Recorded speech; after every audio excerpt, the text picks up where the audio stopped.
Welcome! In front of me I have Emporio Armani Connected, and I'm gonna show you how to enable and how to disable the airplane mode on this watch. First, we need to wake up the screen on our watch, and you can do it by pressing the crown button.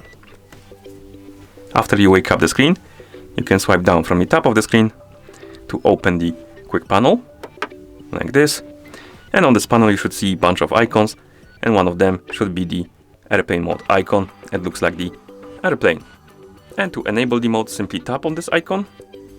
You will see the message airplane mode on, and the icon will get highlighted, change the color basically, which indicates that the mode is enabled. Also, if you go to the watch face, you should see the airplane mode icon at the top, which also indicates that the mode is enabled. And that's how you enable the airplane mode.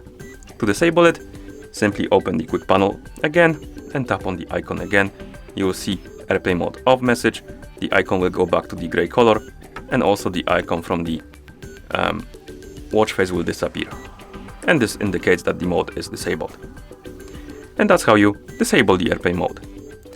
Thank you for watching. If you found this video helpful, please consider subscribing to our channel and leaving the like on the video.